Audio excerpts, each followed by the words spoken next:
Hello and welcome back to the Comic Literate podcast, the podcast that does deep dives into the best of comic books, graphic novels, mangas, and penny dreadfuls. I'm your host, soon to be known as Comic Stan, and with me as always is my revered co-host, it's Jamie. Fucking take revered. Yeah, sometimes they're good, sometimes they're bad. That's great. It literally... Revered? So what I do, like little peek behind the curtain for anyone who's interested, which is, might be no one, I look at what like the last 5 I did. What's like the biggest gap between like letters? So I'm not doing like the A's and then the B's and then the C's. And so I was like, there's a gap in between like P and Q or Q and M, wherever it was. I don't know the alphabet off by heart. As we've established, I don't read books. And it just happened going through the R's. There's a lot of R's. And I was like, respectable. That's a bit of a stretch. Well, revered. That's close enough, isn't it? I mean, revered gets me one step closer to what I actually want for my life. Which is a reverend? No. I'm going to start a cult. Apparently, I was just chatting with one of my friends from uni. And apparently one day, I called him at 2 a.m., which is already a really bad start. I say either great stories or horrible stories start that way. I called him at 2 a.m. and I woke him up and I must have just been like out drinking or something and still awake at 2 a.m. Went, mate, we should start a cult. He came back down the phone at me and he was like, no, Jamie, we should not start a cult. That's shenanigans. And I was like, oh, okay, well, just think about it when you get up again, and then hung up on him. You know, it's funny you say that, because I think that's exactly how Scientology started. It was L. Ron Hubbard calling Tom Cruise, and he's like, mate, guess what? Mate, you're not going to believe this. I've got a brilliant idea. I had a great idea. But no, I have no recollection of this conversation, but he just told me about it today. Like 15 years later or something. But no, my actual trajectory for my life is that at some point, I just want to be able to lounge around like draped in white linen and be fed grapes while I make art. So that's the Futurama robot, Hedonbot. Yes. Hedonbot, yeah. That's hedonism. That's literally how I remember what hedonism means. Like Hedonbot, the robot that gets the fed grapes and is built into a chair or something. Yeah, just pure hedonism. Yeah, so you want to be hedonistic, as they say. But also make art. Okay, and presumably because you don't need, because you're being fed the grapes, the art doesn't even have to actually be of a quality to sustain you a livelihood. It can just literally be anything. Yeah, I just make art. Yeah, it's the truest form of freedom. I'm surprised there's not more like, you hear the thing about the starving artist, which I think is impossible these days. Yeah. Like, you literally can't just be an artist all the time if it's not bringing money in, because the economy's fucked. As you know, I mean, in this economy, exactly. In this economy, exactly. How could you do that? But like the idea of someone who's literally like full on homeless and like proper starving, it's like, I'm just literally making whatever I want because it doesn't matter because I don't recognize money anymore. Like that romantically seems like, is that the writer that did that? Is it Kerouac or someone? Jack Kerouac. Yeah. I'd be amazed that I remembered the surname. I'm impressed. I'm very impressed. Of writers' surnames that I remember. It's not like Shakespeare, Dickens, and there's just like a big question mark under all the entries under Kerouac? it. So I studied Jack Kerouac when I was at uni. And there's this passage in Howl by Allen Ginsberg where he starts saying that everything's holy. And a bunch of the things that he says are holy are his friends. So it's like Holy the Kerouac, Holy the Rider. I forget which specific poets he names. But there was a joke in our friendship group because we were all studying the beats together. And I don't know if you know Allen Ginsberg, but he has quite a distinctive voice. I did see the film where he's played by Daniel Radcliffe. Yeah, so Daniel Radcliffe doesn't really nail him. Think Woody Allen. Unfortunately, yes, I see what you mean. And there was a running joke where one of our friends would just look at me and go, "Holy the Kerouac," and it used to set me off. Maybe because I was 19 and that shit is funny, and now I'm 30. It's not actually that funny now that I say it. But bloody immature 19-year-olds quoting beatnik writers to each other. Get a job. We were a darling bunch. I can imagine. Based on you, I can only imagine. So what are we talking about today, Ryan? Well, we're going to talk about a big thing, but I want to mention two little things off the top. One is something we mentioned in a previous episode or future. Who knows what the order is? Old school Comic Literate episode where we spend half an hour not talking about the comic? No, because we're going to just briefly mention. Okay. I mean, one is, as I said, we mentioned it previously in an episode that might not gain as many listeners, and I thought it's important enough. I mean, this episode is gonna get quite a few more listeners, I reckon. The people are going to be here for this one. Yes.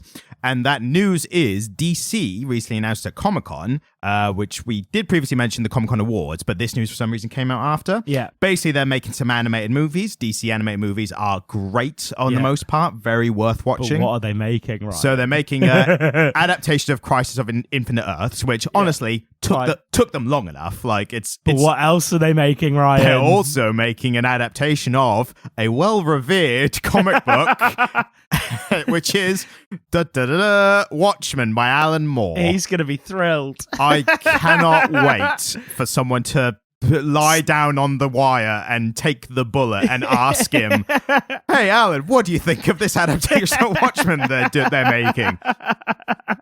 I'm so excited. Can I have your best Alan Moore in anticipation of what his response is gonna be? I think his response is going to be something along the lines of, "Don't care." Oh, good. Okay. I haven't given him the swearing like we normally do, because I think in interviews he doesn't really swear. We've assigned that to him. We've made him really sweary and also completely changed his accent. And it's because I think we're so limited in our scope and thinking that we can't imagine someone being grumpy or angry without swearing. Absolutely. So So it's a bit of a stretch for us. We got to imagine like him. He doesn't swear. He might put like a curse on you or something, or some kind of magic spell. he puts a hex on you. Yes. You have to if you ever do interview Alan Moore, bring some sage, and when you get in the Uber home, just make sure you burn some just in case. When you sit down on like the opposite chairs because you're filming it, and he's like, "Why is there a ring of salt around your chair?" And you're like, "Oh, nothing. It's just interview, tradition, and don't worry about it." How I do this? Yeah. So worth getting into, because again, we will keep an eager eye out for his response. Hopefully, any day now. And one other thing I thought was just quirky enough to mention, we recently did an episode, whether it's the last one or one before, I don't know, but we recently did the series Mosley, which we got into, and if you listen to it, you will know how we had a bit of a back and forth on the character motivations. There was some friction. A bit of friction, but that's what makes for a great episode that maybe not as many people listen to, because they'll see the title and go, "I don't know that," and, who knows. But our Trinidadian listeners won't be there for that one. I mean, they might be the only ones. Like, who knows? But the thing that I caught my attention was I was just having a look and stuff. I think I was putting the episode together, the episode description and everything.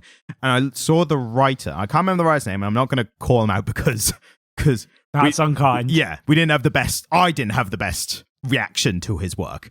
But I saw that he was credited as, writers be like famous from blah or blah, like other things. It credited him with a comic that I'm a big fan of. Apparently, he was a co-creator of a comic series called Chew, which is really, really good comic, generally one of my favorites. It's about a detective who is a food psychic. So when he eats something, he gets like these psychic flashes of everything to do with the thing he's eaten. And what happens is he starts solving murders by taking bites out of the victims. There's an ethical question there. It's really great, and it's what's so great about it is it doesn't take itself seriously at the start. Like it's playful. Cannibalistic detective work. But he doesn't enjoy it. Like people make him do it because they find out he can do it. It's like you could solve murders. He's like, a begrudging cannibalistic detective. That's even better. And he doesn't swallow. That's an important distinction as well. Does he spit? I'm pretty sure he has a spit bucket, like a wine connoisseur. Spittoon. But so I saw he was related to that, and I thought, that's interesting. And I saw him mentioned. I thought, oh my God, did he write one of my favorite comics? And it turns out he's the artist on the comic. Hey, that's interesting. And the art is really good in Chew. So now I can say, I again don't want to name them, but if you look them up, my experience of two pieces of their work, great art, not so great character writing is what I'm going to say. But I thought that was an interesting note. That even if we don't enjoy the work of someone, it doesn't mean we write them off completely. It just means that particular one didn't work for whatever reason. For us personally, there might be a lot of Mosley fans out there who want to write in and tell us how wrong we are. And we welcome it. At how wrong Ryan is. Yes, at comicliterate@gmail.com. Yeah, well done. You got it in there. And we got all that done in 10 minutes, so we can march straight on. Dun, dun, dun, dun, dun, dun, dun, dun, dun. The cat's looking at us weird.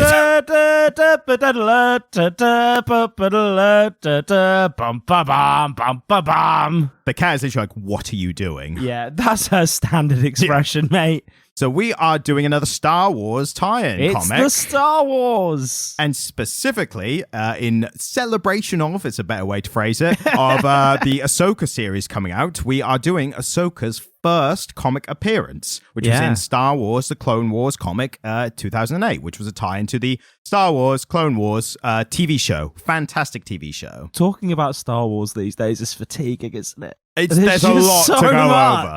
And luckily, we're just focusing on this one part. Yeah. Like, it's rare. It's rare with a franchise. I think this is almost unique to Star Wars, where you're like, we're looking at this era of it. Yeah. Like, lots of lore-heavy franchises will have their own eras within the story, but for it to literally be like the originals, the prequels, and the sequels is like, it feels like completely different franchises almost. And this is the interesting thing about it, is that even though there's distinct eras of this stuff as it was created, there's no distinct, like the stuff that we're reading from 2008 now kind of slots in between the stuff that was being made in the early noughties.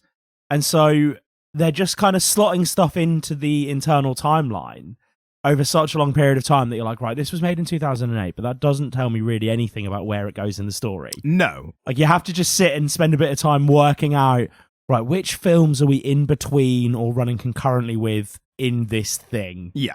And we actually had a conversation off air about this, didn't we? Because I was like, dude, where are we? One thing I will say is when the writing is good, like peak of how the spoiler of how I'm viewing it, I think it's pretty good. And I think when a story is good and it's self-contained enough, you don't need to worry about where it is to enjoy it. Yeah. You can have a little curiosity and go, oh, I wonder where this actually fits in with the rest of them. But it doesn't hinder the story in any way. And I think that's a mark of a good any kind of story, especially a tie-in story. I suppose there's probably one thing that we should say up top, which is a trigger warning for slavery. Yes, I mean, that is a heavy thing in it. This is going to be a very, well, I mean, although I don't think that our discussion about the story is going to be that slavery heavy, modern slavery is a thing. And so if anybody's a little bit uncomfortable with discussions of slavery, you might just want to turn the volume down and let this one play out. Yes, and I think for this, I'm not going to go to the full length of putting it in the episode description. And I think the only difference, and you might disagree, but my thinking was, as you said, we're not going into the subject of it so heavily. Most of my notes are just kind of how it tackles it as a subject, without getting into the nitty gritty. But good thing you mentioned it, obviously. And one thing we also need to mention is the access to this comic. Now, that's this is a thing, isn't it? A very unique point that we've not had to do on this podcast, and hopefully not for a long time You have again. to steal it. Well, so just to preface that, to put that into context, this comic was released by Dark Horse Studios, who at the time, Dark Horse Comics, sorry, at the time, they were the publishers of all Star Wars tie-ins. This was when Lucasfilm was still independently just Lucasfilm, and they commissioned Dark Horse Comics to do all the comics for them. So after this came out, so years after, as a lot of people know, Disney purchased Lucasfilm. With that, because Disney also owned Marvel, they said, well, we've got a comic book company, so we're going to have them do all the Star Wars comics. Makes complete sense, obviously. Keep it all in-house. The only problem is they wanted Marvel to be the only ones selling any Star Wars comics. So what that meant was that essentially Dark Horse could no longer publish or sell the comics that they had created. Now, seeing this and I wanted to do the first appearance of Ahsoka. Yeah. This is the first appearance of Ahsoka in the comics. It not being available, I thought my issue with stuff like this is I don't mind rights and stuff if they want to be the only ones who can charge for it or make money from it, that's, you own the rights, that's how the system works, fine. But to not even give people access to some writers and artists' work that they, might have poured themselves into to make good, which they have in my opinion, I think that's the problem. That's where for me, the ethical issue comes in, where I don't think that anyone should be deprived of this work just because of, intellectual property. And they could have just said, look, you can keep selling the comics and give us the money for them, or we'll sell them. We'll purchase them buy from the you. rights, And then we'll sell them if people enjoy them. But they just said, no one gets to read them now. Yeah, I know. It's wild, isn't it? So that being said, we have read the comic and we are reviewing it essentially. And all I will say is, if you Google it, you might still find it some way. That's all. It might exist somewhere on a dark corner of the internet. Yes, and that's all we are getting into. So that being said, the bollocks out of the way. What did you Never mind the bollocks. Yeah. What did you think of this Star Wars: The Clone Wars 2008? I have mixed feelings. Overall, I would say I enjoyed it. Yeah. We should also preface it by saying where we're coming from with this. This is very much a Clone Wars, the TV show, tie-in. Yeah, and you've seen a lot more of that than I have. True. And for me, not necessarily whether anyone's seen it or not, but if you liked, I liked the Clone Wars, and this being so close to it, I was like, this is more of what I like. And the art style was a direct interpretation of the animation style, wasn't it? Yeah, it definitely took the models. You recognize that is the character from the cartoon, and that's the synergy of here's the comic book tie-in. What also helps is it was written, the scripting was by Henry Gilroy, who was apparently a lead writer on the Clone Wars. So this is as close to a tie-in. This isn't hey, we're just going to make a comic as a cash grab because this is popular. This is literally like the writer of the TV show doing the stories that maybe didn't. This is speculation. Maybe didn't make it, whatever, but still with the same care and love that this TV show got. So I'm going to go right in on top. We both noticed this. Should I also just say, pencils by Scott Hepburn, inks Dan Parsons, colours Michael E. Wiggum, and lettering Michael Heisler. Cover arts by a lot of various people, but most notably, the first cover was by, I've forgotten his name because I don't have it here. John Romita Jr. Do you know the guy, the cowboy hat, the big Star Wars? He's like... Yeah. God, I should find... say what you're going to say. I'll find his name quickly. So the first thing up top... no, I'm going to let you get that out because I don't want to be interrupted here. Okay. We're coming in hot on this one from different directions, as we always do.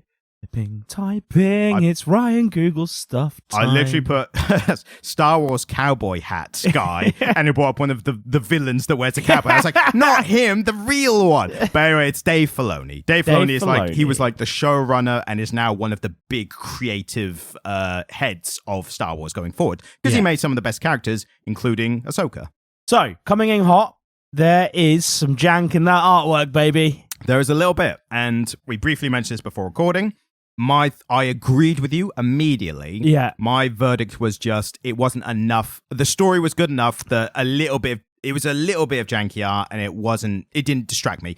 I also only noticed it on my second read through. Yeah, so I noticed it first go around. What I will say is, most of the time it's fine, but sometimes when you see faces in profile, there is some jank, and there's something really interesting happening with Anakin's chin. Anakin has about 4 different jawlines in this. Like sometimes he's got an entire face. Yeah, sometimes it's mostly Anakin that people couldn't draw for some reason. Like sometimes he has the big kind of comic dick chin. Like it's like do you mean the balls chin? Yeah, you know the one I mean. Scrotum chin. Yeah. Like it's kind of long and drawn out and kind of pulls towards the front a little bit. Yeah. Protruding. And like Obi-Wan looks great. Obi-Wan always looks great. I mean, when you base the character off Ewan McGregor. Yeah, no, exactly. You've based the character off an impossibly handsome Caledonian man. Yes. And then you interpret that and draw it up. It's always going to look great. Although, who's the bloke who plays Anakin? Hayden Christensen? Christensen, yeah. He's a good-looking chap as well. Yeah, very, yeah. But I think this character model in a lot of places looks a lot less like him because they've given him a new chin. So one thing that I did just have a thought now of is potentially the reason for the difference is the Clone Wars cartoon was a like computer-generated 3D kind of art. So potentially the transfer or the adaptation of that to 2D, I don't know. I'm just saying maybe that might have been a factor potentially.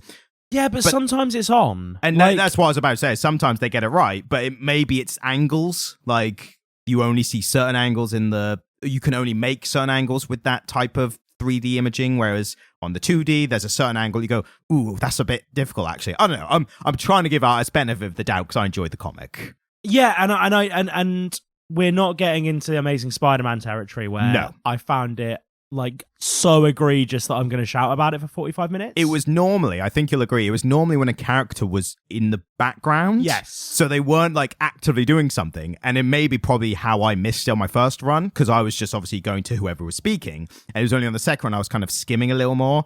And I was like, why does it look like that in the background? So maybe it was a bit of a rush job. And I always try and stress whenever we talk about the art nowadays, I'll always come back to hashtag how comics broke me. Apparently the artists have been in the past and still today stretched. Quite a crunch, I would say, is the video game term I think applies here. I like the panel layouts though. So the panel layout actually had an interesting take on that. I thought one thing I noticed was that there's so much story happening in just 6 issues. As I was kind of skimming, I read the story through and was just enjoying it and making my notes. And then that was a bit further from when we originally planned to record, and now we're recording it slightly later, so I did a quick scan through now to refresh. And in going through, I thought, a lot happens. Like every page has like several points of story almost. So it's like, no, you're right. And then they did this, and this person said this, which was a reveal, and then this person made this decision, and that's like all in one page. The story skips along so quickly, doesn't it? Exactly. So there's that moment where they kind of make a bit of a plan to infiltrate the Zygargian auction. Can you help me with the pronunciation? Do you have a pronunciation in your head for Zygargian? I did not. No, I just kind of scanned over it, just like blah, blah, blah, blah, blah. Sci-fi bollocks. Yes. Sci-fi bollocks Zygargian name. Yes. That's what we're going to go with. The Z's. The Z people. I don't know if there's any actual Z people.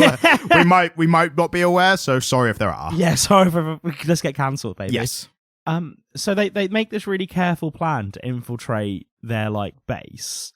And then they turn up, and Anakin gets in a fight, and a droid turns up that says, "Our queen wants to speak with you." And I was like, that's all a bit convenient, isn't it, chaps? It's very quick, yeah. Yeah. And it's not to the point where I go, well, it's not to the point where I go, oh, that's taking me out of it. Because for me, it's that when a comic is trying to get through it a little quicker. Yeah. So the events just happen a bit closer together. But that's all like film and TV. It's like, what are the odds that this person will enter the office when they've just finished wrapping up with the previous part? You know, that kind of stuff.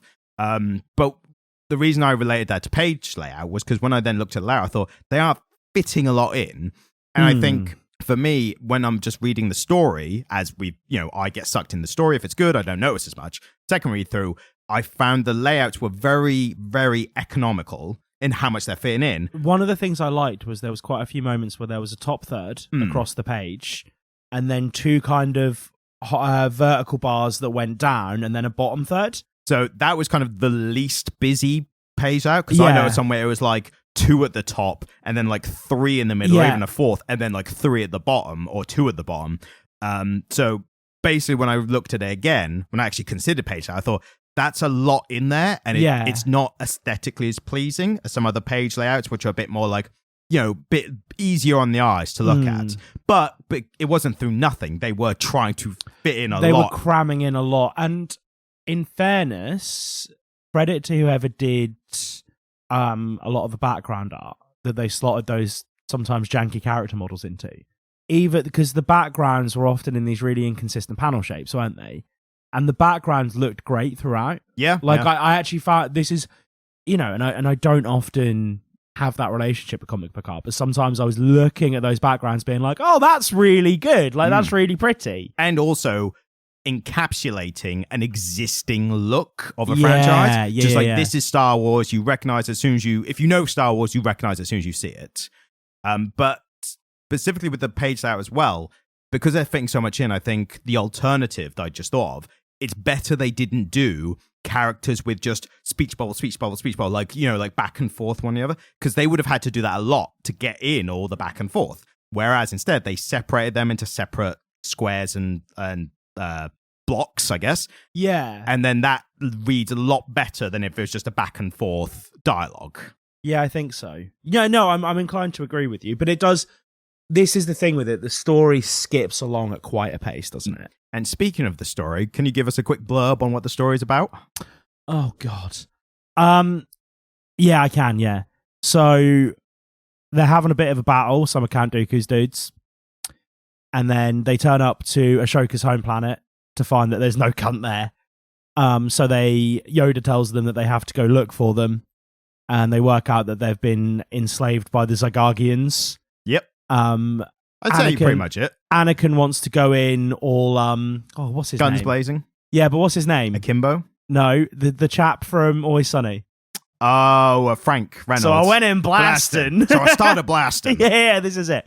So Anakin wants to start blasting, and Obi-Wan's like, "No, Padawan, let's consider this." And Anakin's like, "Oh, come on, I'll never get to blast." And Ahsoka's like, and there's a really fun moment where Ahsoka's like, "Don't bring me into this," which is quite fun. And then so they take a ship, they take a Zygargian ship, and then they get the invite to an auction. And then they go in blasting, pretty much. Like, that's how it all goes down. And I think you touched on one of the first great things I noticed about this. Speaking as a Clone Wars TV show fan, they got the relationships between the characters really, really well, I thought. They got the hierarchy between the three main characters and how that informs their personalities. So Obi-Wan, calm, level-headed, very capable, doesn't want to rush in. Anakin, bit more of a hothead, which becomes more of a story plot point going forward. But even in the beginning, he's just like, come on, let's just go in and take him kind of thing. And then Ahsoka is level-headed like Obi-Wan, but also respects the chain of command with Anakin being her master. So, I mean, master, that's an interesting one, like that termage in this story. But she respects that she can't she can't say anything to go against Anakin, but she's also not just jumping on board with what he's saying as well. So this is the thing.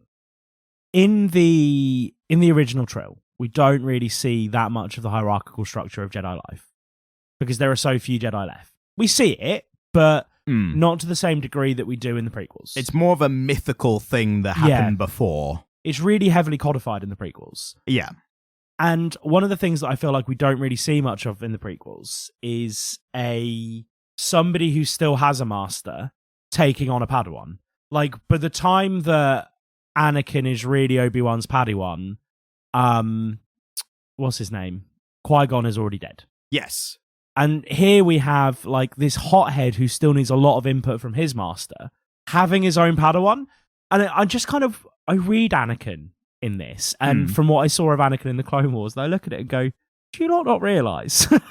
Like, you lot should have clocked that there was something funky about this kid, and he was not going to bring balance to the fucking Force. So that's actually a interesting plot in what's so good about the Clone Wars. Right. So in the first episode, they say, by the way, here's Ahsoka, she's going to be your Padawan. And part of the plot point is Anakin's like, I'm not a master yet. Yeah. Why are you giving me a Padawan? Because that's not how you do things. And their thing is they're like, they can't... It's been ages since I've seen it, so I might be getting this wrong. Yeah. But as I remember it, it's generally like, look, you're a big deal. Like, you're not a master yet, but you are destined for big things. Everyone knows it. Like Qui-Gon kept going on about how you were the chosen one or whatever. You're going to put me on the Jedi Council, but not make me a master. It's unheard of. This is utter bullshit. But have you seen the thing? There's two of the hobbits talking. And they're saying that because Lord of the Rings is PG-13, they're like, technically they could have had one swear per movie. They could have done the same thing in the Star Wars trill. Yeah. Where would it go? Fly, you fucks! Well, no, where would it have gone in Star Wars? In the original trilogy, or? Well, let's go prequels, because that's kind of where we are. Okay, right, yeah, true. It would have been in the final fight, so it would have been the final fight, Obi-Wan and Anakin, they're on the lava planet.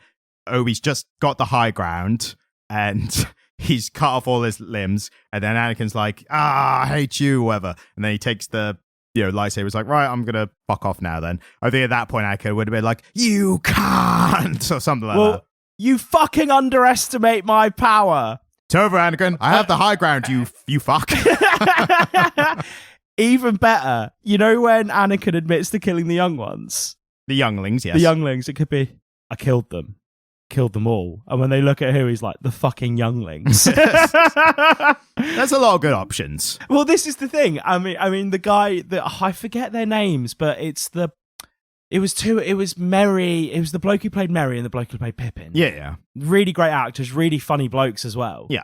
And one of them turned to the other one and said, it's the gift that just keeps on giving. And it's so true. If you think about it, like, where would you put the swears in the Star Wars trilogy? These kind of films where they have these big emotional points. Yeah. And it's not overly, like, kid-friendly. That's, like, the perfect level where it just makes it hilarious. Now, before you interrupted me with admittedly a great tangent. They go to Anakin. They say, "Yeah, we're giving you Padawan." He's like, "Why?" He's like, "You're big. You're due for big things. We feel it's important for you to gain this mentorship, like the wisdom you gain from being a mentor. I think be very important." Well, the thing is, because he was so ragtag and right, like hothead rushing in and stuff, they were like, you're not just worried about yourself now, you have someone following you. And they did, like in the Clone Wars, is a good story where he calms down a bit because he's like, I'm influencing her as well, and I need to set not necessarily a good example, but he's like, I need to teach her how to survive. So a lot of like a great example in this story is when they're defusing the bombs. I know. I knew you were going to say that. And I really enjoyed that because it could have been so simple. It could have been like, yeah, let's deactivate the bombs. Ooh, that was a tough one. Oh, we've got them. The day is saved. Whereas in this, they add a little bit of character context where you've got Ahsoka worrying about how to do it, and Anakin's like, don't worry about it. Like, either you get it right or you get it wrong. Like, but you're going to do worse if you worry about it. So just do it. Because that's his mentality. Don't think about it. That wasn't the moment I was thinking of. There's a moment where Obi-Wan is almost kind of chastising Anakin for giving her bad advice. And he says, remember, everything you say, she hears louder. Yeah. And I thought that was so, like, that's the perfect, for me, like, the perfect description of their relationship as mentor and student, which is that Obi-Wan is now at the point where not only is he teaching him how to be a Jedi, but he's also having to teach him how to be a mentor. And a lot of them don't get that dual training. Like, that why it's so weird is that when you become a master, you just get your Padawan, you just go from there, and you just kind of have to remember how your Padawan taught you. This is very direct one-to-one, like, I'm your master, you're her master, so I'm going to teach you how to teach her kind of thing. But it's a credit to the writing, I think, how good that there's so many points you can point to, like, oh, and there's this part. With the bomb defusing, what I liked as well is Ahsoka, after she gets the first one, she's a bit kind of like, oh, I don't know if that was luck, if that was skill or luck kind of thing, and how many more have we got? And Anakin, I thought, had such a great rebuttal, which kind of shows what kind of teacher he is, where he says, plenty enough to see whether you're lucky or just good. Yeah, and like, we'll find out. Yeah, and it's such a kind of laissez-faire, but that is how he treats all this stuff. It's like, let's just get to it. Don't think about it. So yeah, I enjoyed that it wasn't just ooh, there's bombs. They've saved the day. It's how can we inject some relationship and context into it? It's so strange because I don't think the original Trill Darth Vader was ever, and I know George Lucas maintains that he wanted to tell that whole story chronologically, but he didn't have the tech to make the prequels the way he wanted to, and so he did the second half first. But when you look at Darth Vader, something happened in the production of that film, maybe between the first really bad edit he did and the second edit that his wife did for him, that made the film actually watchable, where Darth Vader is so removed from Anakin that I cannot see even if you take into account the like sheer fucking trauma that happened to Anakin, I cannot reconcile Vader's leadership style in like The Empire Strikes Back with Anakin teaching Ahsoka. So part of Clone Wars and a lot of the tie-in stuff. Is this where I just need to watch Clone Wars because it gets you there? I would recommend it. It does a lot of heavy lifting to try and join those together. Right, okay. A key example is a bit here, which to me did actually feel a bit slotted in, a bit like wedged in, where the slaver queen is dying, and he's like, look, I know you imprisoned me and stuff, and I didn't really like you, but sorry, I couldn't be the man you wanted me to be. Yeah. And she goes, you will be one day, basically. And I felt that was a really slotted in, like Darth Vader foreshadowing.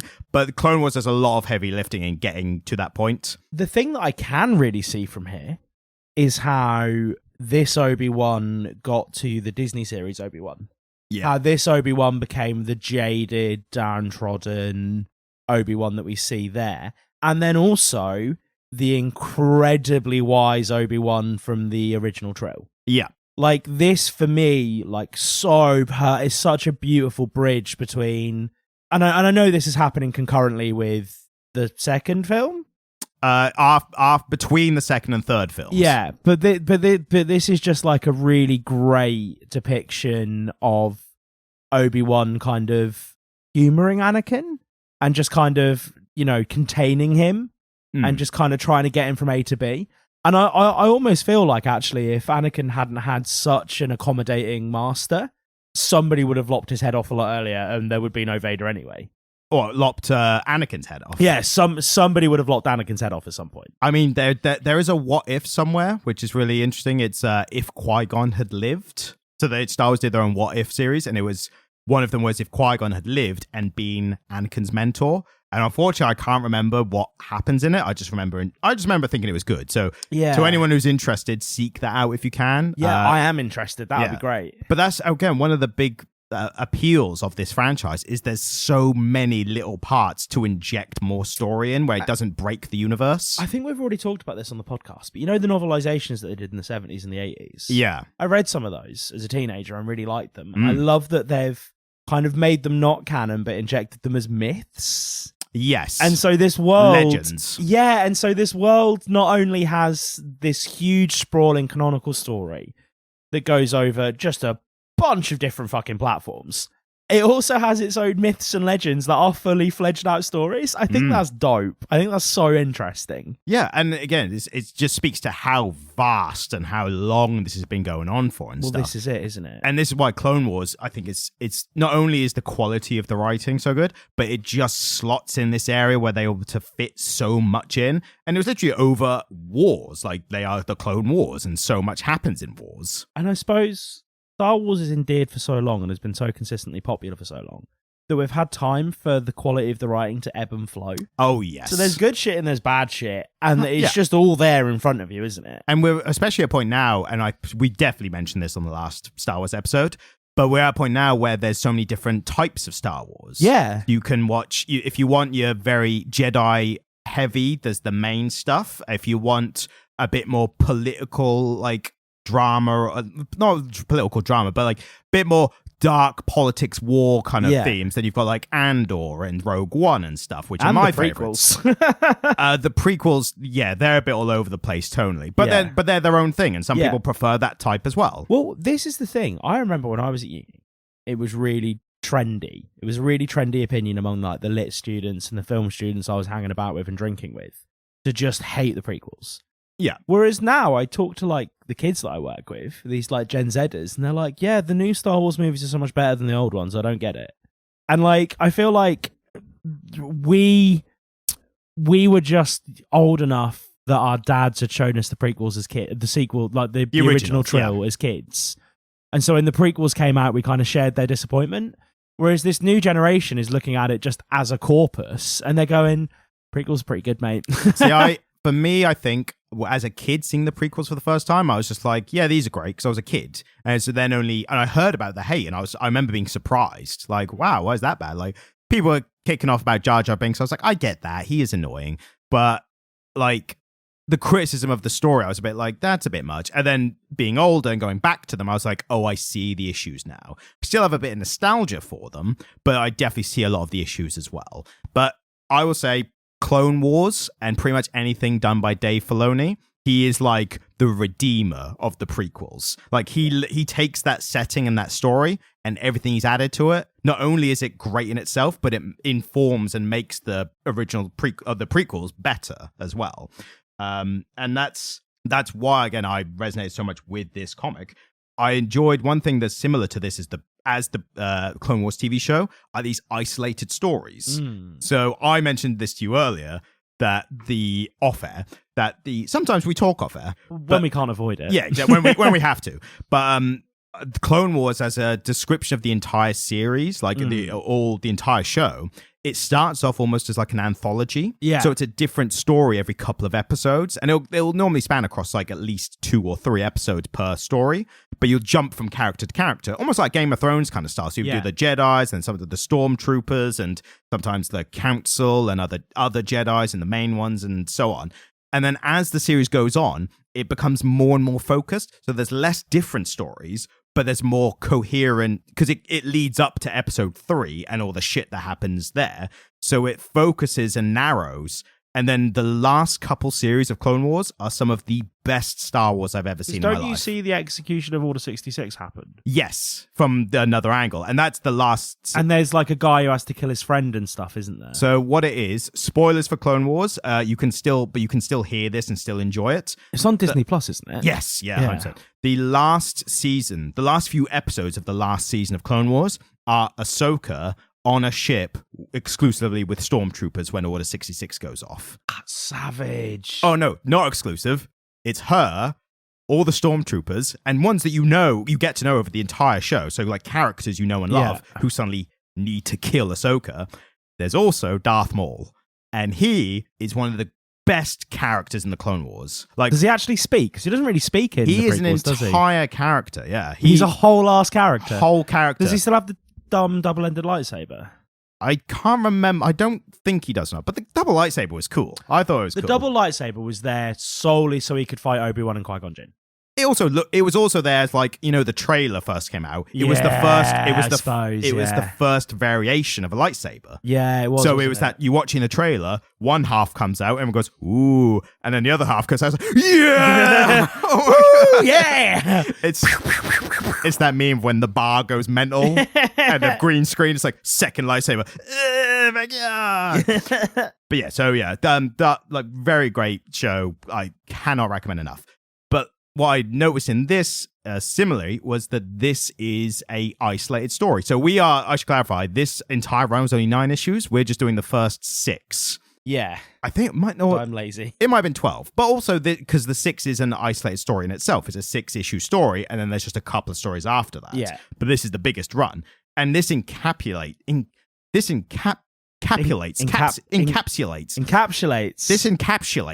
the entire Would you like to go again? Nah. Leave it in. Yeah, leave it brave. I love it. I know, right? I'm a martyr. I'm proud of you. I'm a hero. But I'm a hero. Yeah. But this story is basically what early Clone Wars was like. You'd have this isolated adventure, but it was always in reference to the larger stuff going on.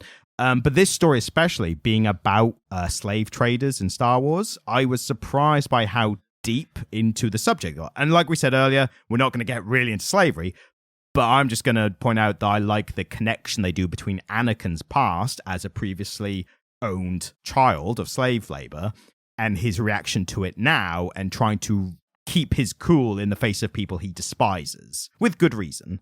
This is my main issue with it. Okay. I thought it was a bit ham-fisted. I can see that.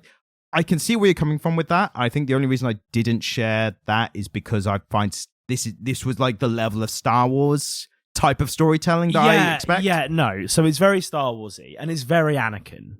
It's very Anakin, but for me, the way it was dealt with was a bit, grumble, grumble, I used to be a slave. And there was no... To be fair, I find it didn't go that explicit except for at the beginning when Obi-Wan is telling Ahsoka why Anakin is... It happens later on. He has a little monologue about it. Is that to the slave queen? No, it's to Obi-Wan. And it just felt a bit forced and a bit stilted. And it was the one time that I kind of looked at the dialogue and went, it kind of felt expositional. Okay, and I can completely see where you're coming from with that. Like, I think if they hadn't actually made Anakin voice it, and so they'd left it as a kind of quiet background conversation that was happening between Ahsoka and Obi-Wan, that would have made it really believable and really powerful for me.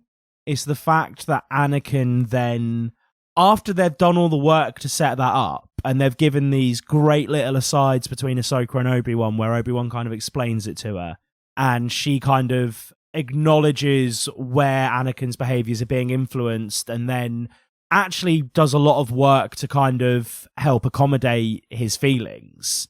They then just ham it all up, and Anakin goes, "Oh, well, actually, I was a slave, grumble, grumble." And obviously, you know, that experience would be fucking traumatizing, and I can see why the character did that. I just think it would have been more powerful had they not made him voice it. True. I think the style of the writing is very indicative of what the target audience was, especially at the time. Small people? Yeah, I think smaller people. I think in 2008, Clone Wars was like a Cartoon Network show. Yeah. And I genuinely think despite the actual like passion that went into making it, I don't think they anticipated how successful it would be with all Star Wars fans of all ages. So it was intended for tiny That's my humans. suspicion. I don't know that for sure, but I feel like if it was on Cartoon Network, they were going to be like, this is a new prestige TV. It just happens. I mean, this was back when. If something was animated, it was for kids. Yeah. That's only changed in the past, like, 10-ish years. Yeah. And this is just before that. So I think this show is probably a big one of the proponents of why that changed. Because a lot of people, adult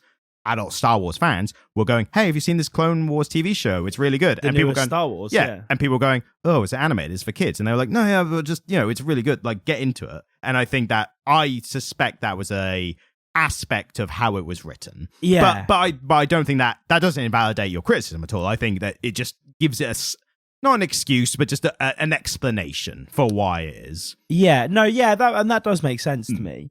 And again, I thought as a plot, it was pretty good. Yeah. Like, I enjoyed the plot. I didn't necessarily always enjoy Anakin's reactions to the plot, but I enjoyed the plot in general. Yeah, and I think doing this kind of subject for what was at the time probably marketed to, like, older children, young adults, Yeah. I think they struck that balance well. Yeah. Especially in the fact that there's a scene where a slave servant attempts to murder the slaver queen, and then Anakin stops it. Anakin stops it because he's like, we've got a bigger, Yeah. we're trying to rescue a bunch of people, so we have to maintain the cover. And then they're like, it's all right, we'll just take her back into the pits or whatever. And the guy's like, no, I'm going to jump off. Yeah. And that, for me, I was like, geez, this is quite dark for this. It's a audience. fucking suicide. Exactly. Like, it's a legit suicide, isn't it? And it's one because they do, like, the fate is of being under slave labor is worse than death, and they get that across very quickly, very efficiently with this very harrowing plot point. Did you notice there was a couple of little, like, classic Star Wars nods, and there was one of them that made me a bit sad. Which one was that? The enslaved Ewok. Yeah, feeling the force, they're feeling the grief of the enslaved creatures. And then one of them is an Ewok. Yeah. And I saw it and went, oh, haven't they suffered enough? And then I realised they hadn't suffered at all yet. And none of that had happened yet. I mean, I assume not if it was in the original trilogy, but yeah, it's still kind of harrowing sight, which was kind of used effectively to, like, this is dark. We are getting into dark territory. Well, it's because, I think the use of an Ewok there was quite powerful, because as somebody who has seen and loves the original trilogy, the Ewoks were their original teddy bear marketing. Yeah. They were like we're going to make a character that's cute and fluffy that we can sell stuffed bears off to kids, right? Yeah. That's what the Ewoks are there for. So they're there to tug on your heartstrings. And I think, in the original trill, watching them fight and watching them die, there's kind of a nobility in it. Because they're defending their home planet, and the Ewoks go hard. Like, when the Ewoks are in that battle, they absolutely send it, mate. But that's not that surprising for anyone paying attention, because if people kind of gloss over the fact that they were going to eat Luke and Leia and Han and Chewie, like, they were all prepared. They had the stew going and everything, and then Luke lifts C-3PO and they go, oh shit, they're magic. Better not eat them then. Yeah. But no, the Ewoks absolutely send it. Yeah. And then to see, like, a sad little Ewok tied up, you're just like, oh, don't do that to an Ewok. And it puts you in the place of the characters. Yeah. You're seeing what they're seeing, and you're experiencing the emotions that they're meant to be experiencing. It's a great plot point, I thought, to have Ahsoka being the one who kind of steps out of line because she can't help it. And that's just despite the cover. Whereas Anakin, despite all he's feeling and all the heavy exposition that they do to get across how he's feeling, he doesn't overstep at any point. Do you know what? Now that you say that, thinking about the exposition within the context of the wider story, they needed to go heavy-handed to then show you just how much of a stretch it was for him to do what he did. And how much restraint he has for the greater good. Yeah, it was more restraint than you expect Anakin to have, wasn't it? And then potentially that feeds into later in the original where Darth Vader is going like the ends justifying the means for like peace in the galaxy and that kind of thing. Maybe actually, yeah. So, good writing ties all this stuff in together. Yeah, this goes pretty hard, mate. Yeah, this is now that I'm kind of forming my thoughts on it, and I'm slotting my little gripes that I had with it into the wider context of the piece. Yeah. You need to watch Clone Wars, and not only just because it's good, but you have mentioned before about you like having shows where you can do something else and have it in the background, which apparently, according to some TV executives and producers, is becoming its own like thing. Its own apparently, genre of TV, studios are looking for low attention required shows or whatever. Clone Wars is perfect for that because the first couple seasons are that. They're don't shorts. Need to pay attention. Yeah. You can just kind of chop in and out. But then, because you'll get a little attention, you'll like get more and more into it. And then by the last few seasons, you'll be like, right, put everything away, like focusing on, I think you'll slowly get into that. So I would definitely recommend giving that a try. I will watch it because you've been talking about The Bear a lot to me recently. Yes, Bear is awesome. I watched the first season when it came out, but struggled with it. And so I'm saving season 2 for myself. I watched maybe the first 2 episodes of season 2 and went, no, I'm going to go back and rewatch season 1 really intently. Get the emotional beats that are built up. And so I've been rewatching season 1 of The Bear, and it's the first time in maybe a year that I've actually sat down and watched some TV properly and like not been working. Because for the audience, Ryan and I talk about this a lot because Ryan's really into TV. I'm not so into TV. Yep. TV is a tool that I use to keep back brain happy while front brain is doing the job that I get paid to do. And that's just a fact of life. Like I work from home a lot. When I'm just pounding through admin, I watch a bit of TV.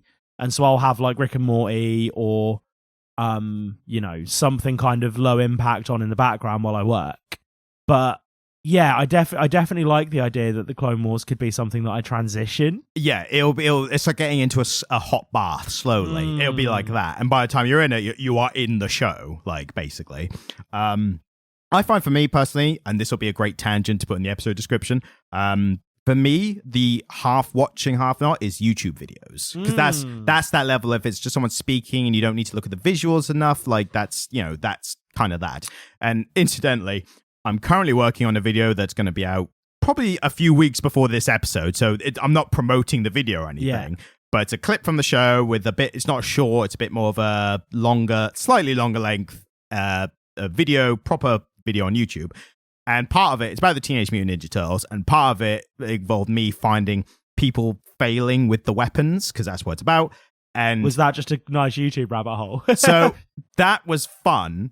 Up until I got to the swords, the katanas, or were the other ones the wakasashis. Yes, and as soon as you put sword fail in YouTube, turns out their whole thing for not having gore on YouTube goes a bit by the wayside when you get to the lesser known videos. So in searching for that, and I do not recommend this unless you enjoy this kind of stuff, in which case fill your boots.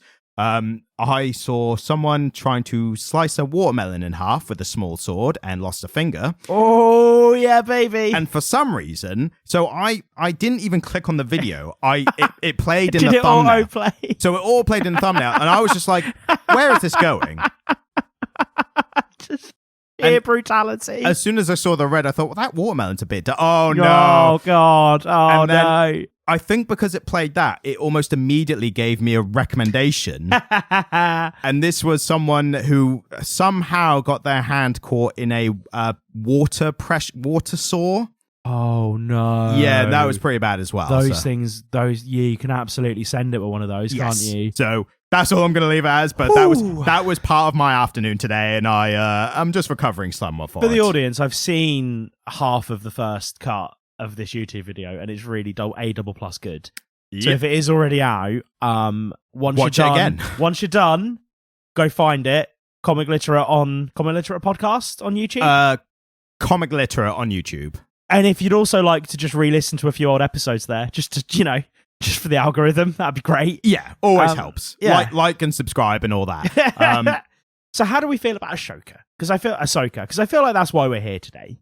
Yeah, I think she is a fantastic character because she really adds to the characters of Obi-Wan and especially Anakin. Yeah, I feel. Yeah, no, I agree with you. I do. So this is like day one Ahsoka that we're seeing in this comic. So I know where her story goes and everything and how she develops. You might, if you listen to this, if you haven't seen Clone Wars or Rebels, which she's in prominently, you might have seen the trailer for the TV show coming out, or you've seen her in The Mandalorian, which I think you've also seen. Yeah. So you saw her as an adult, so you kind of seeing the two ends, and then just a lot of stuff that happens in badass in The Mandalorian. Yes, and you see the Clone Wars really gets into how she becomes that. Yeah. And I think she's a great character for almost examining the Jedi. She is coming in, even though she's Anakin's Padawan, she's coming in more of a traditional route. Yeah. Whereas in the films, we see Anakin, very unique scenario, and then we see Luke, which is just completely removed from the original ways. And then we kind of see Rey. For me personally, the less said about Rey, the better. Yeah. But Ahsoka is definitely the beginner's eye into the world, but then how she reacts to it then builds into her own story. And this is so interesting, because the one thing that as a kid I found super compelling in the Star Wars prequels was the Jedi Order. And I wanted more. Like, I 100% wanted to just examine that a bit more closely. And if I'm getting that with Ahsoka, that's pretty dope. Yep. And Clone Wars especially, you also get just offside adventures with just random ones. There's one, so I read I think you did as well, read a couple of issues after this run. Yeah. And it stars two Jedis with some of the best names. Yeah. And one especially. There's a story after this one that features the Jedis, Plo Koon, and one of the greatest character names of all time, Kit Fisto. I think that's so Kit Fisto. I think that's just an amazing Kit Fisto name. was cool as well. He was cool as well. But yeah, the Ahsoka in this one, I think you are seeing a quite intelligent character navigating this new world. And especially, it's not only is it her first appearance, but you see her people. So I don't know if we've mentioned this or not, but the planet that is enslaved and the people that are taken away are her race of people. Yeah. So she's having a bit of a more emotional beat with her people being subjugated and whatnot. Do we see any of her people in either of the trails? Maybe in the background. I think the type of alien that she is was a background character, and then maybe Dave Filoni or whoever made the decision when, let's make her this thing that this is already in it. Because I think one of my favorite scenes from the prequels is that scene where Obi-Wan, I think, is getting super fucked up in that arena thing. All the Jedi turn up, and all of a sudden there's a sea of lightsabers, and there's Jedi of every different alien race. And they're just going at it. Yeah. And that was cool as fuck. But I remember there being a blue guy that had her eerie trunk things. Yeah, I think it sounds like an accessory. I think they come in orange or blue. And maybe it's they're in the same system, but each planet had their own colors and stuff. So who knows how the race relations of certain alien species goes? But you do get a bit into that in the Clone Wars TV show. Sick. It sounds so. I need to just because I've watched bits. It was one of those things that was on at a friend's house when I was hanging out with them, and so I caught snatches of it, but never actually watched all of it in order. Yeah. I should definitely just delve into that, shouldn't I? 100%. And any listeners, 100% recommend if you're into Star Wars and you haven't watched Clone Wars, you are missing out. That could be our first episode about something that isn't a comic book. Oh, barely literate. Yeah. For sure. But there's so much you can do about it as well. I think you could do one episode about the last season. The last couple of episodes of last season, and that's like a film, basically. It's a bunch of episodes, so it's a great animated film in itself. Like the end of Neon Genesis Evangelicon. Yeah, sure. Have you seen Neon Genesis? No, I know very little about it, but dude, you need to watch Neon Genesis Evangelicon. If it's not coming through on the mic, I am banging my fist on the table with every word. Like a ha ha. Neon Genesis Evangelicon is super sick. It's so good. I've heard many good things about it. Oh, mate, it's for me, it's best in show for that kind of era of anime. Yeah, no, you would love it. Yeah. Bit weird. Oh, yeah, I mean, all the best anime is, obviously. It's a bit weird, but you'd love it. Yeah. If it's got a manga, if it's based on a manga, we could do that at some point. I don't know that it is. One second, I'm going to Google it. We'll find it. In the meantime, I will fill some dead air with some of my favorite lines and individual points that I made notes on. So not big story ones, but one thing I noticed was the seeing Yoda's dialogue written down kind of highlights how ridiculous it is. Yeah, but it's Yoda, in it. I know, and apparently there's a good theory. I this might have actually been proven potentially. I'm not sure, but there's at least a theory that apparently the reason he speaks like that is because he's so old. That's how the old civilization spoke. So he's like the only one still alive, and they spoke in that cadence, apparently. Because as people might know or not know, Grogu from Mandalorian, he is a baby that is 50 years old. So that species like lives for a really long time. Yeah. But that's just, I noticed it. It was a bit jarring seeing it written down. Didn't Yoda's character model look sick though? In this, or yeah, I think that is another Clone Wars thing. Like, it's a good like depiction of him. Makes him look old and wise without kind of the weird like puppet look from the original. Is that for me was the one massive improvement between the original trilogy and the prequels? Is that Yoda looked good in the prequels until the fight with Dooku, and then it just looked like a ball of green just rushing around. That's my favorite fight scene in the prequels. I think I enjoyed it as a kid, and then when I went back to it, I was a bit like, yeah, I can see why that takes you out a bit. It's smart, like in that's how he would fight, but when you're seeing that, it doesn't look as like aesthetically pleasing as like two humanoid shapes like having a duel, because he's jumping around. It takes you a bit out of it. Like, I don't know if he's winning or losing. Like, did you know there's a pretty pervasive fan theory that fight wasn't meant to be between Yoda and Dooku? Okay, there's a you think it's maybe Jar Jar Binks? Yeah. Darth Jar Jar is a very, very fun conspiracy theory. Darth Jar Jar, drunken monkey style, fighting backflip Yoda would have been, it would have saved the prequels for me. Do you know why that conspiracy started?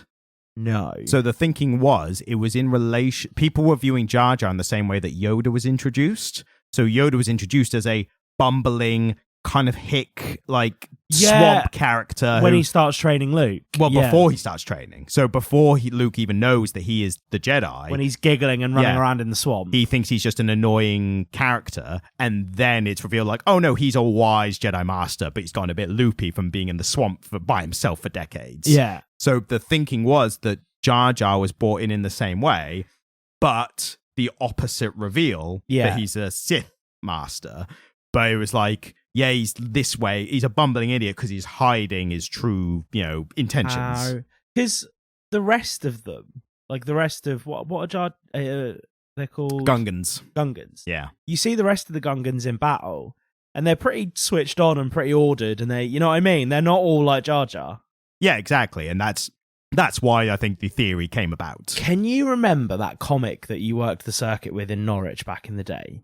And they had that bit about the Gungans. Comedian, not comic book. Yeah. I was slightly confused for a second. The comedian that you used to do gigs with in Norwich back in the day. Yeah. And they had that whole bit about a Gungan going to therapy for their PTSD after the battle. I think, did he mean Jar Jar specifically? Yeah. These are so sad.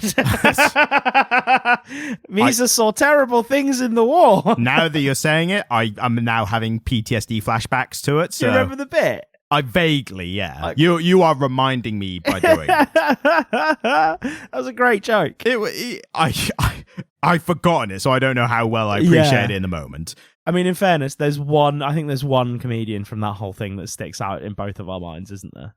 Nelson T. Gumberkin Virginia II, man. What a legend. Yep, and I think he's still going today, so if you check out his stuff on YouTube or whatever. Well, he did stuff with the Beeb, didn't he? Yeah. Yeah, check out Nelson Gumberkin Virginia. Or some variation of that name. I think he changed it a few times.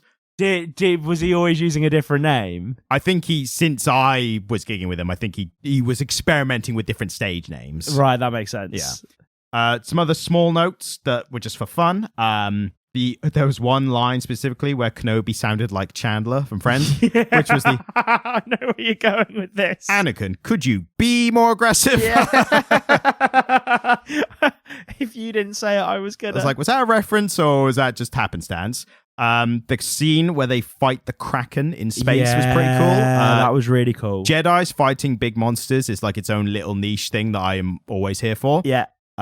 They do a weird thing with spelling of R2, where they literally write R2 like ARTOO. Yeah, I did notice that. And I feel like if you're the letterer, could you not have just put R2? Like I think most people would write it that way. I mean, you don't even need the D2. Most people just know yeah, and they, to be fair, they only say R2, but they write like it in like 5 letters where it could have been 2 characters, just R2. Do you think that was just because it fit the adding those extra letters made the speech bubble fit in the panel a bit better? Because that must have been a conscious choice, because I imagine that for these, like, not these kind of non-LucasArts content creators, there would have been a style guide. Yeah. That's like, you know, there are certain things that R2 is allowed to do and certain things that certain characters can and can't do, and a certain way that they need to look and sound, right? And surely somebody from Lucasfilm would have been like, you need to just use the 2 characters because that's R2-D2. Like, he is... And when you say about the speech bubble, I might be completely naive in this, but I would think that less would be better, because more would be worse, because fitting it into the panel. Yeah. You would think less would just be easier, just a smaller bubble, you would think. You would, wouldn't you? But I'm just curious, because that definitely will have been a conscious decision that somebody made. Yeah. I tell you one issue I had, and this is issues with issues. This is actually a bit more nitpicky, but I think a lot of people will agree. I did not like the slave outfit that they put Ahsoka in. I know, especially because I think she's like 13 or 14. Yeah, I hear it. Yeah, I hear it. And unfortunately, there are some areas of the internet which seem to conveniently forget her age in the worst possible way. Is there some Rule 34 stuff happening? I mean, there's Rule 34 of everything, unfortunately. I know, but there's certain things that it's more prevalent with. I think the more popular a character, the more prevalent the art. Mate, there is some weird Pokemon stuff out there. For sure. There are 2 Pokemon in particular, Gardevoir and Baneri, that people just... Weird, man. Fucking weird. And those aren't even sentient creatures. No. Yeah, no, I did have feelings about that. And I feel like... I'm sorry, I've got a cat on the mic with me. I feel like... On some level, I respect the commitment to the bit, but I just think it was unnecessary. Yeah, I don't think anyone would have complained if, like, well, why didn't they put her in the same outfit as the other side? Like, I don't think anyone would have really cared, except fucking weird people. The wrong'uns. And contextually, it wouldn't have mattered, because there's this whole conversation that happens about the fact that he's only just captured her and that she hasn't been trained yet. And so it wouldn't be that unusual. And also, he's not a Zygerian, and so he's taken a Zygerian ship, but they take slaves of all different shapes and sizes. They're equal opportunity slavers. Yeah, fucking A. But there's nothing to definitively say that he would have had an outfit like the one the rest of them were using that would have fitted her. And where did they get it from? I think it wouldn't have raised any questions if they didn't do it. And it raises more questions that they did. Yeah, exactly. Yeah. And this was a point I made in a previous title where I was like, it's not that the choice the writer or artist has made is bad or doesn't make sense. It just makes me go, why did you do that? It would have made more sense. It would have been easier to not do it, and it wouldn't have taken anything away. And in fact, it's one less thing that we would have had to sit here and question. Yeah, exactly.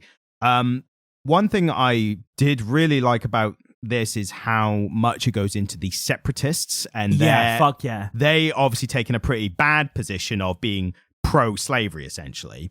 But what's interesting is the Clone Wars TV show gets a bit more into depth about the politics of the separatist movement and everything. And in that, there's episodes where they kind of cross the aisle to these separatist politicians and try and like come to some kind of consensus or agreements. And they're separatist politicians. Yeah, it's an entire group of planets who are seceding from the galactic Republic. Yeah, the Republic, essentially. And in that, it paints it more as like a more of a planet's rights kind of issue. Oh, like states' rights. Exactly. So I don't know. Lone Star State, baby. Exactly. And I don't know if that's more realistic in that you've got some areas where because it's more like, Coruscant is like the capital of the Republic. They have like the equivalent of the separatist planets. So Virginia. Yeah, essentially. So I don't know if it's like when you're there, they're more, it's about states' rights. But then when you get to the ground and the nitty gritty, slavery. Yeah, exactly. So, but it's interesting that they take kind of that viewpoint in the TV show at parts, and then in this one, it does work for the story. It's like the separatists are pro-slavery. Kind of an extended metaphor for the American Revolutionary War, isn't it? Yeah, that's really interesting. And I hadn't thought about it. I love all the people who like complain about Star Wars being woke and all that bollocks. They're like, why are you trying to inject politics into Star Wars? It's like the original trilogy was literally a metaphor for the Vietnam War. Yeah. So fucking get out of it. Like, get over favorite dickheads. Exactly.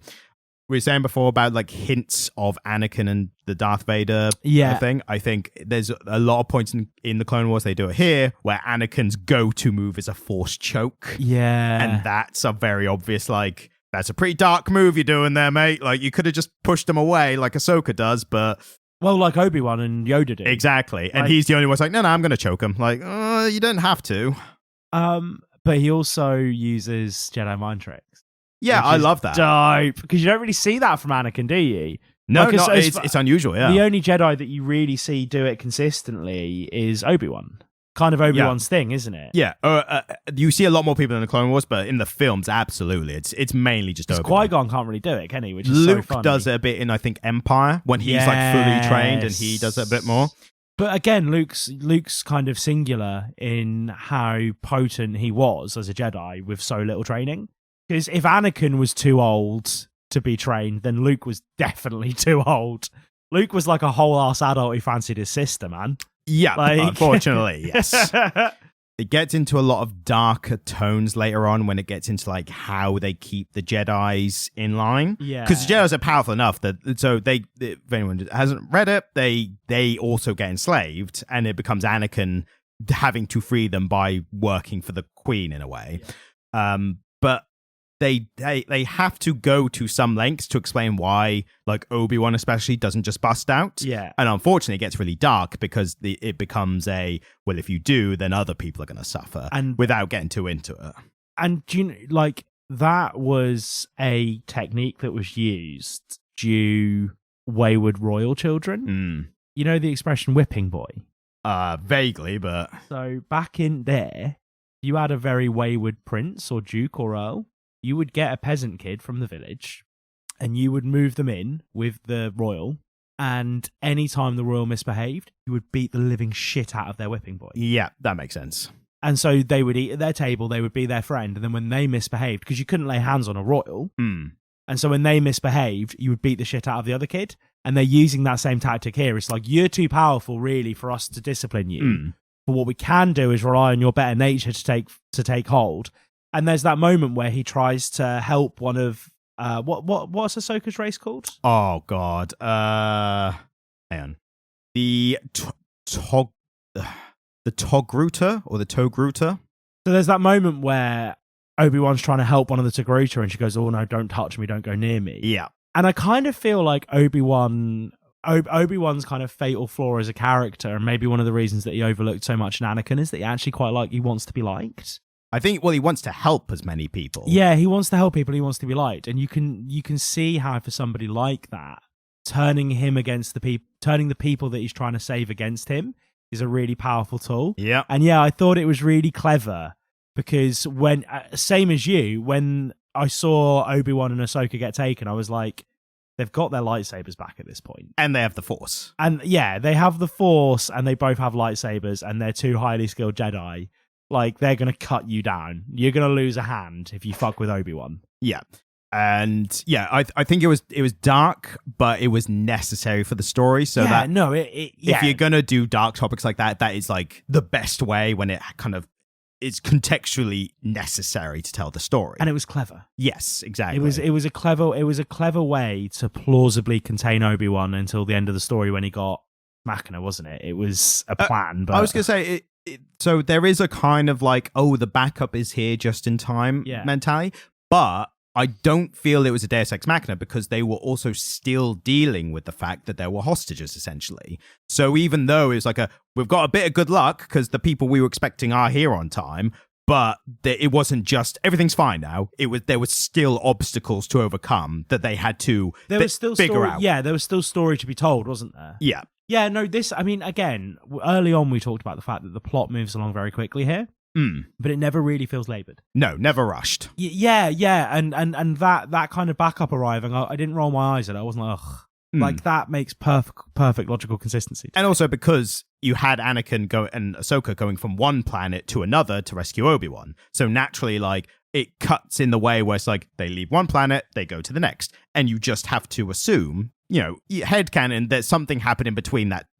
And it doesn't break suspension of disbelief because you expect space travel is going to take a little bit of time, even just getting on board and off board the ships. And also the fact that they managed one journey without event, you're like, that could happen. Yes. Plausibly, they could have just gotten there. Exactly. And it takes everyone the same amount of time because there's not a plot point about like space travel speed or anything. Yeah.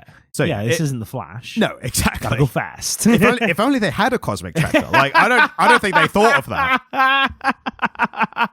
Who would use the cosmic treadmill? Anakin, for sure. Yeah, it would be, wouldn't it? Yeah. Without a and Ahsoka and Obi-Wan be like, Anakin, I don't think you should use I think you should be careful. He's like, nah, fuck it, way. Obi-Wan would say, I would advise caution there, Anakin. I don't think you should fucking do that, mate. That would be the fuck. We've found our one swear. If you could put one swear in this comic, where would you put it? I think it'd be towards the end. Yeah. And it would be the moment where they are like rescuing the hostages and everyone's turned up and they've gone like, I think they've said to the slavers like, it's over now, you're fucked or something like that. I think this should be a reoccurring bit where in comics where they don't do swears, we work out where we would put one swear. So would we do that still for comics where they put the censored swears? No, they're half-arsing it. Okay. They're having their cake and eating it too. Yeah, exactly. Yeah, that's not cool. But in comics that have enough restraint and good enough writing that they don't need swears, we should decide where we would put the lone swear. Yeah, of course. I think that's a great idea. Yeah. Well, if it's a corner. If we remember, we will do that going forward. It's the where would the swear go corner. Yeah. We're bringing corners back, baby. But they're not so much corners, they're more like subtle within nooks and crannies within the podcast. Yeah, absolutely. Yeah. It's a jar that you've not moved in a while that you find a fiver under. Exactly. And the fiver just says fuck on it.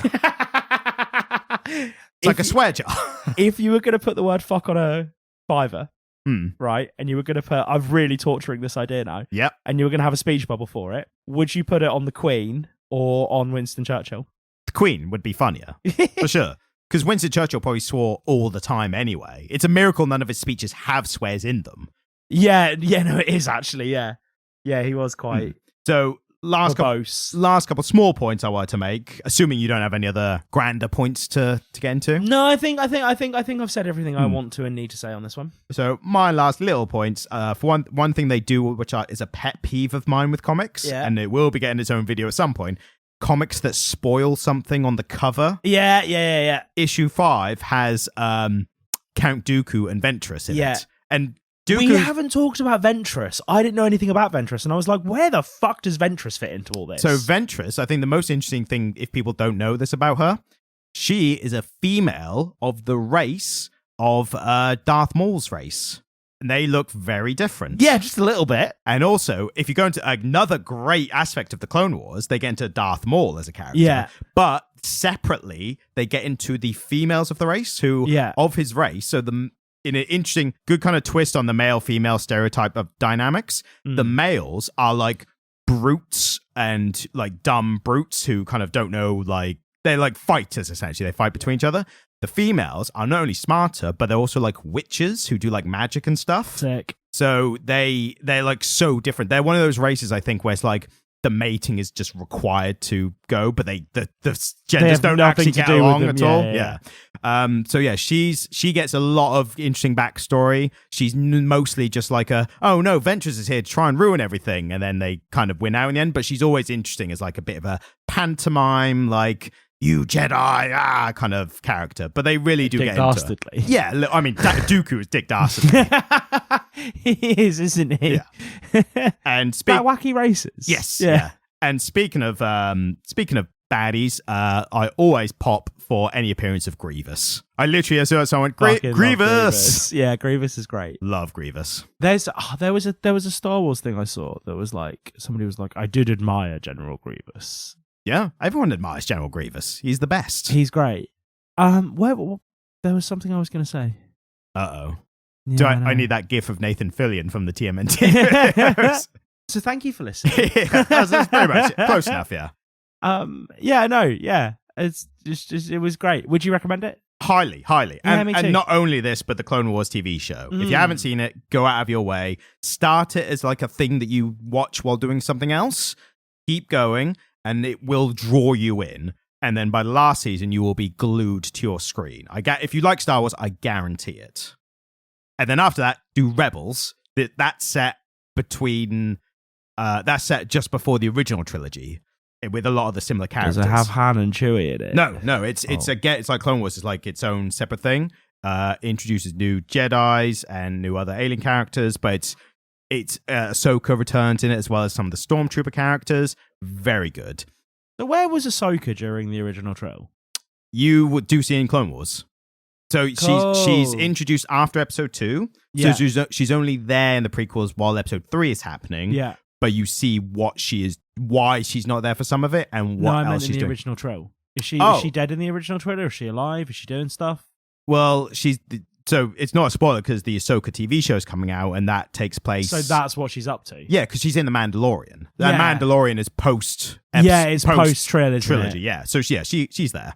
Dope. Yeah. So I think that wraps it up for this episode. We've got all the Star Wars nerdity and fandom out of us until the next one. So thank you for listening. If you'd like to send us an email, you can do so at comicliterate@gmail.com. If you'd like to leave a review, just stick a review on wherever you get your podcasts. If it's a 5-star, we might read it out one day. Whatever it says in the body of the text. It's your opportunity to get something funky on the podcast. Exactly. Thank you so much for listening and have a wonderful night. Thank you. Goodbye.